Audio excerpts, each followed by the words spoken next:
Boa noite, eu sou o aluno Matheus Henrique, fiz dupla com o aluno Pedro Henrique e a gente pegou o tema de materiais supercondutores para o trabalho final de Química Inorgânica do professor Rodrigo Correia, da turma 11. Supercondutores. O que são supercondutores? Um supercondutor é um material que pode conduzir eletricidade ou transportar elétrons de um átomo para o outro sem resistência. Ou seja, transmite corrente elétrica sem resistividade, como se fosse um fio que não esquenta. Isso significa que nenhum calor, som ou qualquer outra forma de energia seria liberado do material quando atingisse a temperatura crítica, ou a temperatura em que o material se torna supercondutor.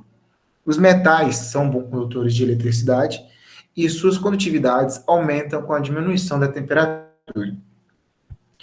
A descoberta foi descoberta no início do século XX por Heikki Kermelin Onnes, onde ele descobriu a supercondutividade em mercúrio sólido a uma temperatura crítica de 4,2 Kelvin.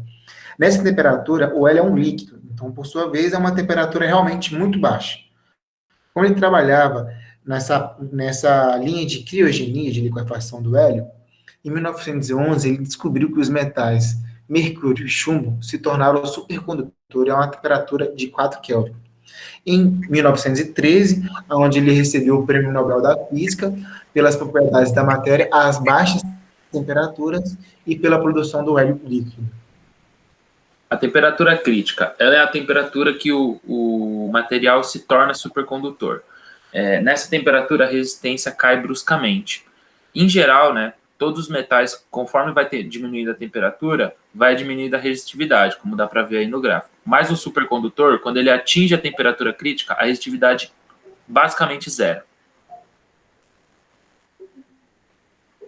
Existem dois tipos de supercondutores e eles são separados por suas propriedades específicas. O tipo 1 são formados principalmente pelos metais sólidos e algumas licas metálicas. São condutores de eletricidade à temperatura ambiente também. Os do tipo 2 são formados por ligas metálicas e outros compostos, como a cerâmica baseada em óxido de cobre.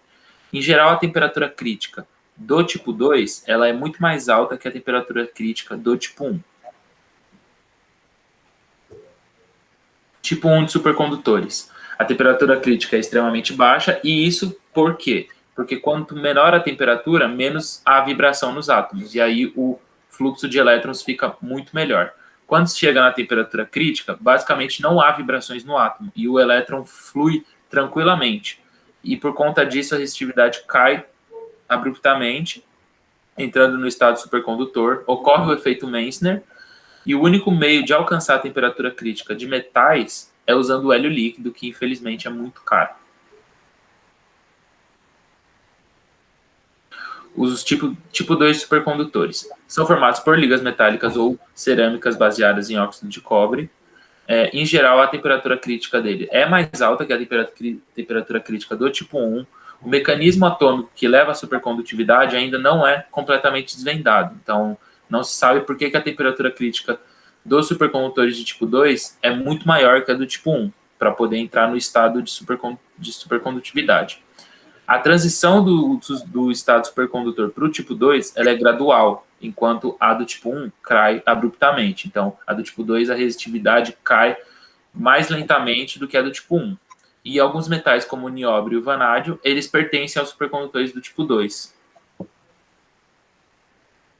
Aqui estão uma tabela e um gráfico. A tabela mostra como o zinco ele é um tipo 1 e a temperatura crítica dele é praticamente o zero absoluto. E a cerâmica, ela é a cerâmica de óxido de cobre, né? A temperatura crítica dela, por ela ser um material de tipo 2, é muito maior. Aqui no gráfico do lado, a gente consegue ver como que os do tipo 1 caem abruptamente a resistividade, né? O H aqui é a temperatura e o B é a resistividade. O HC é, respectivamente, a temperatura crítica. Então, no tipo 1, você percebe que cai abruptamente quando atinge a temperatura crítica, enquanto do tipo 2 cai mais gradual, até a temperatura crítica. Supercondutores a altas temperaturas. Né, ao lado aqui a gente tem um gráfico, né, que ele remete à evolução dos materiais supercondutores, que vai do ano de 1900 ao ano de 2010. Teve-se uma pesquisa, né, muito grande, né, de materiais supercondutores, começando pelo mercúrio, que foi descoberto no início do século XX, a temperaturas de ordem de temperatura do hélio, na fase líquida, e com isso foram descobertos diversos materiais, tipicamente os metais, com temperaturas críticas mais altas.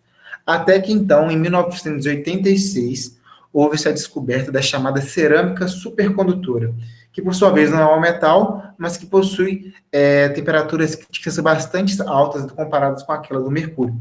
São temperaturas críticas, são agora comparadas, são acima da temperatura de nitrogênio líquido, de modo que é muito mais fácil de ver esse comportamento desses materiais em laboratórios. E há um ano após essa descoberta, Bergnoss e Miller ganharam o prêmio Nobel no ano seguinte pela essa descoberta, né? E o efeito Meissner, ele foi descoberto em 1933, e esse efeito Meissner, ele ocorre da seguinte maneira: quando o material supercondutor ele expulsa as linhas de fluxo magnético do seu interior, um exemplo do ímã, basicamente é como se o supercondutor se comporta como um ímã de polaridade invertida com aquela de cima. A força magnética faz com que a força-peso seja cancelada e o ímã flutua. Nessa imagem aqui abaixo, aqui a gente tem duas imagens.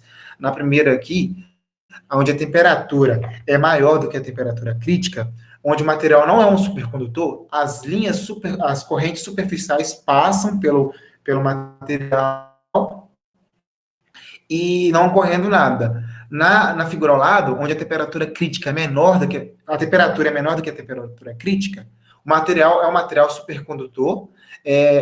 As correntes superficiais anulam-se o campo magnético no seu interior, fazendo que o supercondutor expulse esse campo magnético no seu interior, tornando-se um diamagnético perfeito, ocorrendo a levitação.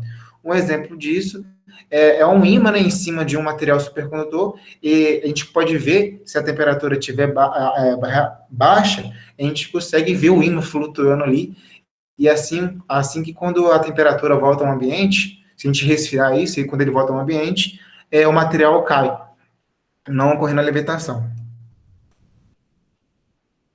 Algumas aplicações de supercondutores. Essas aplicações vêm das propriedades da quais conduzem eletricidade sem perda de energia, assim podendo criar mecanismos com rendimentos extraordinários, não dissipam calor, implicando a redução expressiva dos circuitos elétricos, e têm grande capacidade de gerar campos magnéticos muito intensos por causa do efeito Meissner.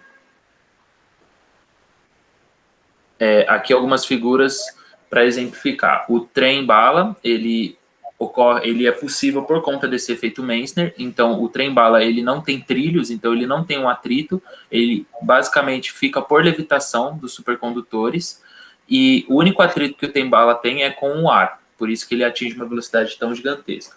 Por conta de não dissipar calor, né, não esquentar, pode-se fazer fios, por exemplo, de supercondutores que não vão esquentar e não vão atrapalhar, né, não vão queimar a fiação, e assim podendo criar circuitos elétricos muito melhores. O gerador elétrico, por exemplo, de supercondutor, ele vai ter um rendimento muito maior, porque não vai ter nenhum tipo de liberação de energia. Vai totalmente a energia, ele vai gerar energias com um rendimento absurdo. E na medicina, a ressonância magnética ela é possível por conta do supercondutor, que joga o campo magnético, né, que ele expulsa, rebate nos nossos ossos e gorduras, podendo assim fazer uma filmagem do nosso corpo. Aqui algumas referências no qual a gente se baseou para fazer esse seminário. Muito obrigado, viu, gente?